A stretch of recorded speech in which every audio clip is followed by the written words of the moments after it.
द्रविडं त्वमेव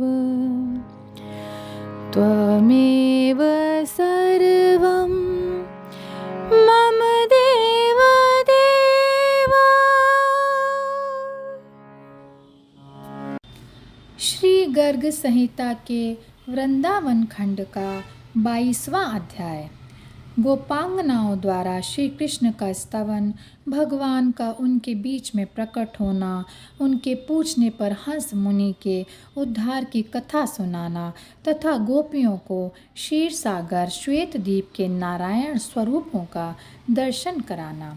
श्री नारद जी कहते हैं, राजन, तदनंतर श्री कृष्ण के शुभागमन के लिए समस्त वृंजांगनाएं मिलकर सुरम्य ताल स्वर के साथ उन श्री हरि के रमणीय गुणों का गान करने लगीं।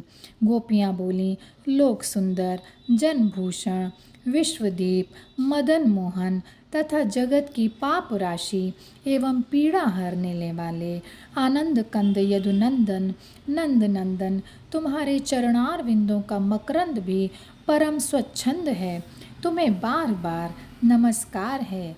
गौओं, ब्राह्मणों और साधु संतों के विजय ध्वज रूप देववंद्य तथा कंसादी दैत्यों के वध के लिए अवतार धारण करने वाले श्री नंदराज कुल कमल दिवाकर, देवाधिदेवों के भी आदि कारण, मुक्ति जन दर्पण, तुम्हारी जय हो।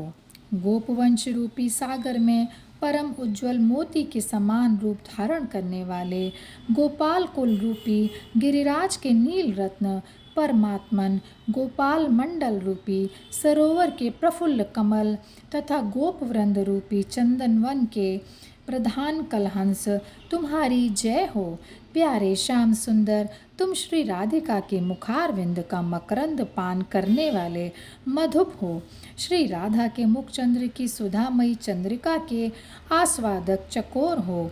श्री राधा के वक्षस्थल पर विद्योतमान सुंदर चंद्रहार हो तथा श्री राधिका रूपिणी माधवी लता के लिए कुसुमाकर ऋतुराज वसंत हो, जो रास रंग स्थली में अपने वैभव लीला शक्ति से भूरी भूरी लीलाएं करते हैं और जो गोपांगनाओं के नेत्रों और जीवन के मूलाधार एवं हार स्वरूप हैं तथा श्री राधा के मान करने पर जिन्होंने स्वयं मान कर लिया है, वे श्याम सुंदर श्री हरि हमारे नेत्रों के समक्ष प्रकट हों। जिन्होंने गोपिकाओं के समस्त यूथों को, श्री वृंदावन की भूमि को और गिरिराज गोवर्धन को अपनी चरण धूलि से अलंकृत किया है, जो संपूर्ण जगत के उद्भव तथा पालन करने के लिए भूतल पर प्रकट हुए हैं, जिनकी कांति अत्यंत श्याम है और भुजाएं नागराज के शरीर की भांति सुशोभित होती हैं, उन नंद नंदन माधव की हम आराधना करती हैं। प्राणनाथ, तुम्हारे बिना वियोग व्यथा से पीड़ित हुई हम सब गोपियों को चंद्रमा सूर्य की किरणों के समान दाहक प्रतीत होता है। यह संपूर्ण वनांत भाग, जो पहले प्रसन्नता का केंद्र था, अब इसमें आने पर ऐसा जान पड़ता है मानो हम लोग असिपत्र वन में प्रविष्ट हो गई हैं और अत्यंत मंद मंद गति से प्रवाहित होने वाली वायु हमें बाण सी लगती है। हरे, राजा सौदास की रानी मदयंती को अपने पति के विरह से जो दुख हुआ था, उससे 1000 गुना दुख नल की महारानी दमयंती को पति वियोग के कारण प्राप्त हुआ था।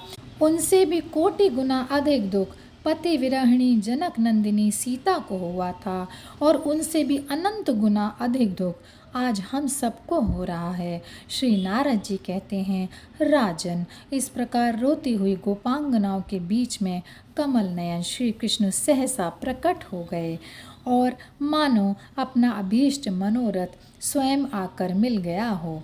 उनके मस्तक पर किरीट, भुजाओं में केयूर और अंगद तथा कानों में कुंडल नामक भूषण अपनी दीप्ति फैला रहे थे।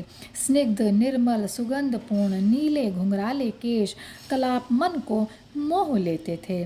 उन्हें आया देख समस्त वृंजांगनाएं एक साथ उठकर खड़ी हो गईं, जैसे शब्दादि सूक्ष्म भूतों के समूह को देखकर ज्ञानेंद्रियां सहसा सचेष्ट हो जाती हैं। राजन, उन गोप सुंदरियों के मध्य भाग में राधा के साथ श्याम सुंदर श्री कृष्ण बांसुरी बजाते हुए इस प्रकार नृत्य करने लगे मानो रति के साथ मूर्तिमान काम नाच रहा हो। जितनी संख्या में समस्त गोपियां थीं, उतने ही रूप धारण करके श्री हरि उनके साथ ब्रज में रास विहार करने लगे। ठीक उसी तरह जैसे जागृत आदि अवस्थाओं के साथ मन क्रीड़ा कर रहा हो। उस समय उस वन प्रदेश में दुख रहित हुई वृंजांगनाएं वहां खड़े हुए श्याम सुंदर श्री कृष्ण से हाथ जोड़कर गदगद वाणी में बोलीं।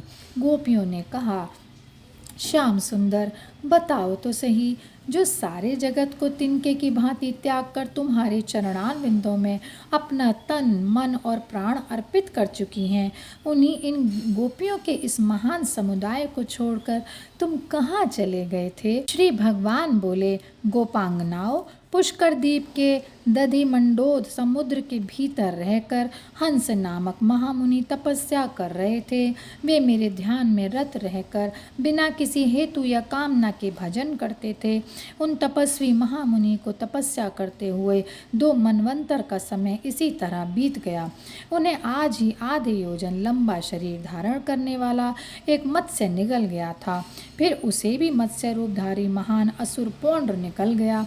इस प्रकार कष्ट में पड़े हुए मुनिवर हंस के उद्धार के लिए मैं शीघ्र वहां गया और चक्र से उन दोनों मत्स्यों का वध करके मुनि को संकट से छुड़ाकर श्वेत द्वीप में चला गया।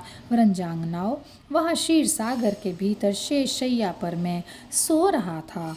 अब फिर अपनी प्रियतमा तुम सब गोपियों को दुखी जान नींद त्याग कर सहसा यहाँ आ पहुँचा, क्योंकि मैं सदा भक्तों के वश में रहता हूँ, जो जितेंद्रिय समदर्शी तथा किसी भी वस्तु की इच्छा न रखने वाले महान संत हैं। वे निरपेक्षता को ही मेरा धर्म सुख जानते हैं, जैसे ज्ञानेंद्रियाँ आदि रस आदि सूक्ष्म भूतों को ही सुख समझते हैं। गोपियों ने कहा, माधव, यदि हम पर प्रसन्न हो तो क्षीर सागर में शेष शैया पर तुमने जो रूप धारण किया था उसका हमें भी दर्शन कराओ। श्री नारद जी कहते हैं, तब तथास्तु कहकर भगवान गोपी समुदाय के देखते देखते 8 भुजाधारी नारायण हो गए और श्री राधा लक्ष्मी रूपा हो गईं। वहीं चंचल तरंग मालाओं से मंडित क्षीर सागर प्रकट हो गया। दिव्य रत्नमय मंगल रूप प्रसाद दृष्टि गोचर होने लगे। वहीं कमल नाल के सदृश श्वेत शेषनाग कुंडली बांधे स्थित दिखाई दिए, जो बाल सूर्य के समान तेजस्वी सहस्त्र फनों के छत्र से सुशोभित थे।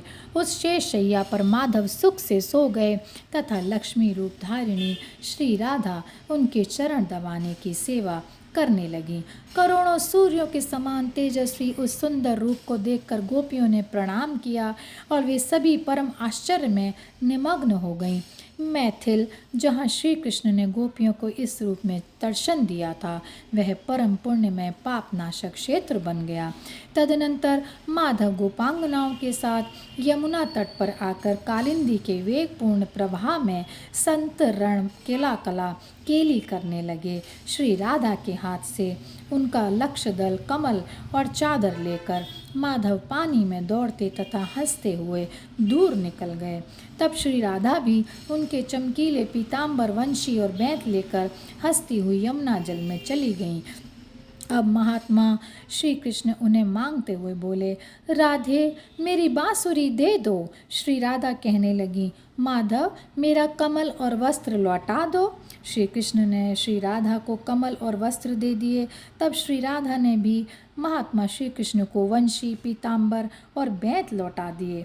तदनंतर श्री कृष्ण आजानु लंबिनी घुटने तक लटकती हुई वैजंती माला धारण किए हुए मधुर गीत गाते हुए भांडीर वन में गए। वहाँ चतुर चूड़ामणि श्याम सुंदर ने प्रिया का श्रृंगार किया, भाल तथा कपोलों पर पत्र रचना की, पैरों में महावर लगाया, फूलों की माला धारण कराई, वेणी को भी फूलों से सजाया, ललाट में कुमकुम की बिंदी तथा नेत्र में काजल लगाया। इसी प्रकार कीर्ति नंदिनी श्री राधा ने भी उस श्रृंगार स्थल में चंदन, अगुरु, कस्तूरी और केसर आदि से श्रीहरि के मुख पर मनोहर पत्र रचना की। और यहीं पर यह अध्याय समाप्त होता है। जय श्री कृष्णा, जय श्री कृष्णा, जय श्री कृष्णा।